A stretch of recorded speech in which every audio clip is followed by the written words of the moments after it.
A good result for Arsenal. But before I do get into like the analysis of the whole game, the preview, I think I have a whole lot of positives to talk about Arsenal. But I do want to first talk about Nottingham Forest. I spoke about this earlier, in my shorts videos, and I think I mentioned how I don't think Ant Postecoglou was going to be a good fit for Nottingham Forest.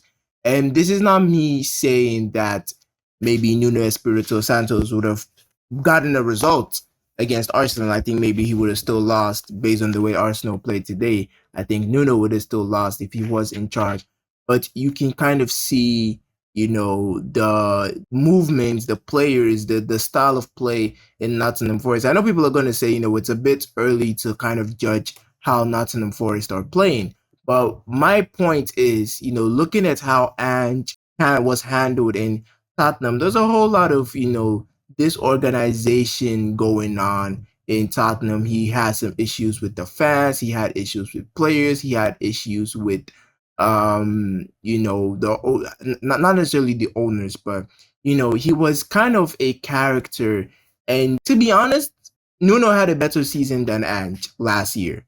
So to sack that manager and bring in a manager who did worse than Nuno, just that he won a Europa League, it's kind of it's a little bit weird. You kind of have to put yourself not just in the shoes of the fans, you have to put yourself in the shoes of the players as well, because they're probably looking at this thinking, oh, we're used to what Nuno plays, we're used to Nuno's style of play, and most of the players, most of the signings that have been brought in are probably looking at it thinking, oh, we've been brought in to play Nuno's system, and all of a sudden a new manager with a new system, a new philosophy is coming in, and you have to kind of look at it from that perspective. Would the players be putting in as much effort? Would they trust Ange? Because keep in mind, most of these players didn't come to Nottingham Forest for Ange. They probably came to Nottingham Forest to play Nuno ball. They came to Nottingham Forest with the mind of, okay, we're not the best team in England, and we're gonna play a style of a particular way. So to see a new manager come in with a different style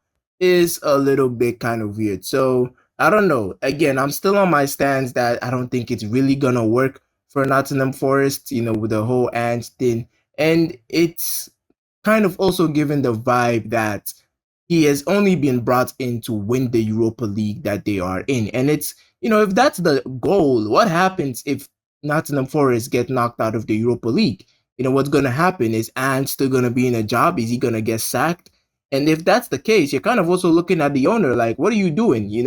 Because if you're only bringing in managers to do a particular thing and the thing doesn't work out, you're just going to be sacking owners just like that.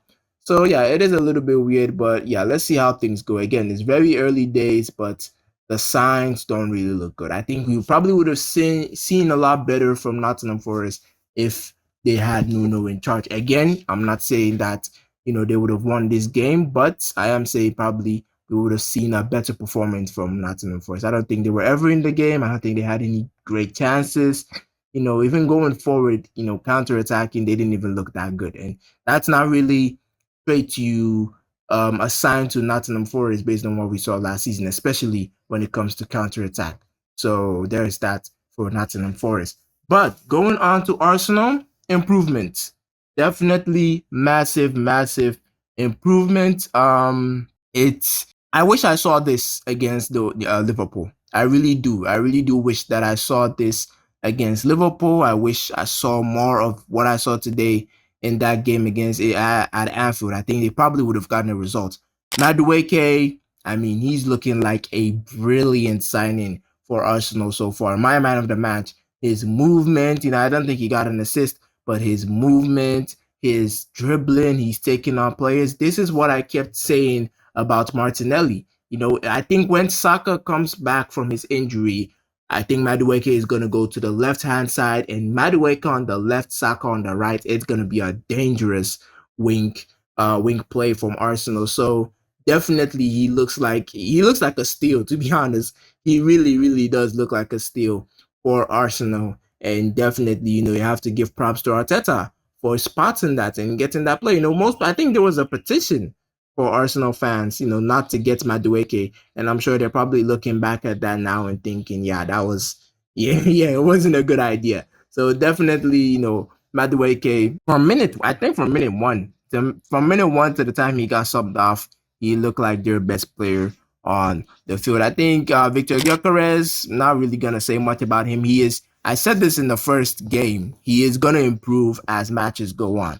I think once he hits, peak sharpness, we're gonna see a different Gyökeres. He's got what 3 goals in four games now. He's gonna be a good player.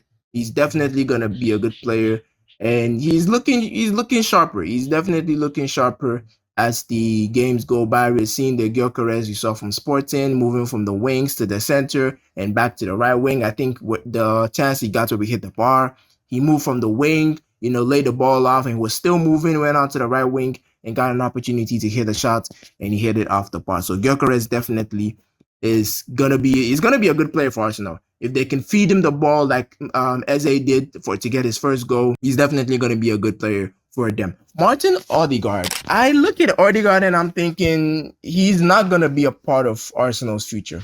I'm really not seeing him as a part of Arsenal's future at all. He is inconsistent. I've said this before about Ødegaard. He is very, very inconsistent, and that's really what made him, what made us sell him at Real Madrid. He's a good player, no doubt about it, but you don't get that good player every single time. Sometimes he's off, sometimes he's on it, and sometimes he's just, he's just there. And today, unfortunately, he got another injury, and people probably don't say that. People probably say, you can't really use injury to say a player is not good. Injury is part of consistency. If you're injured all the time, you're not going to be consistent. You're not going to be a consistent player. Reece James, he's injured all the time. He's not, people don't rate him as a good player because of his injuries. So I think we got to apply the same thing to Martin Ødegaard. I think if you're Arteta, you're looking at it and you're thinking next summer, we probably have to do something about it. Because I'm looking at Ødegaard and I'm not, I don't think he's going to, I think even if he comes back from injury, I don't think he's going to be a major part of Arsenal going far this season. Really, really don't think so. Really, really don't think so. Back to Nottingham Forest. I think Elliot Anderson, he's a good midfielder. Definitely going to be moving to a bigger team next season, I think so. I don't know what team, but I obviously don't know what team, but he's a good player, good on the ball, but I think the game today, definitely not for him. He's up against Zubimendi. A banger from Zubimendi. What a goal. What a goal from Zubimendi. What a hit. He scored 2 goals today. The second goal was very, very, very routine. Sorry, third goal, Very, very, very routine. But Zubimendi, that strike, that hit, beautiful. Lovely technique. Mascara. Mascara is another pull from Arsenal. I think along with Timber, Mascara, Timber, I think Eze as well. Eze is not really a pull because everyone knew of Eze, but Mascara and Timber, 2 pulls from Arsenal where I think, wow, how did other teams miss these players? Especially Mascara. He looks like a solid, typical, no-nonsense center back. I think once he gets his passing done, once he can get his confidence in ball playing and moving the ball around, he's going to be a splendid center back. Honestly, his defending, his awareness, very, very, very good. And I'm very impressed. Coming in on Anfield, he did well at Anfield, to be honest. He did well at Anfield, and today you could see him clearing the ball, winning tackles, getting interceptions, being active, being very, very, very aware. And I'm very impressed with Mascara, another underrated signing that people will not really be talking about, in the Arsenal fan base. But I think, if you watch the game today, definitely one of the players that you have to look out for going forward. But again, I think Arsenal, a lot of positives today. If you can take these positives, improve on them, especially in the big game. Forget the Nottingham Forest, okay? If you're an Arsenal fan, you forget about the Nottingham Forest, you forget about the Burnleys and all of that. It's the Manchester Uniteds, the Manchester Cities, the Liverpools, the Chelseas, the Tottenham. These are the matches where you want to be seeing these type of performances.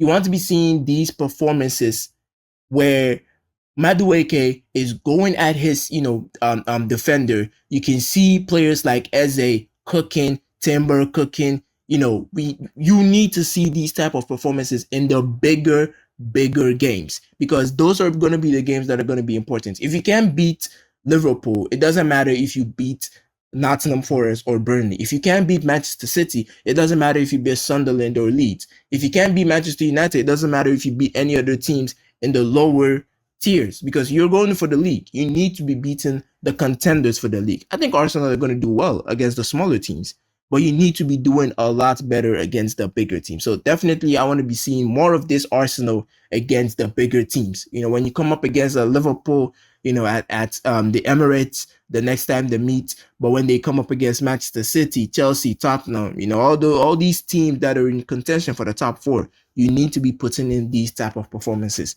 And I think you're definitely going to be seeing better from Arsenal in terms of progressing to win the league. Eze gonna be a good player. I think he is Ødegaard's replacement. Honestly, I think when Saka gets back from injury, I think Eze is gonna start in the midfield. I really don't see Ødegaard being included in Arsenal's fixtures for big games. He might be included because he's the captain, but I think when he comes back from injury, I don't think he's going to be. I'm going to be surprised if Arteta, plays him in the midfield when Eze is fit, honestly, because I think Eze, we saw him on the left wing and he did well, but Eze in that midfield, once Eze gets to that attacking midfield position, he's going to be a brilliant player, because you can see him moving over to the middle of the pitch. He didn't stay fully on the left wing. You could see him drifting to the center. And yeah, he's more dangerous when he's playing through the center. So definitely, I think Eze is gonna be a massive player for Arsenal. I think if they're gonna win the title, Eze is definitely gonna be a major factor. But again, let me know what you guys think in the comment section. Let me know if you guys think Arsenal played well today, and let me know actually what you guys think about the Nottingham Forest and Ange thing. Do you think it's going to work? Do you think it's going to fail? Let me know in the comment section as usual. Any feedback from you guys will be greatly appreciated.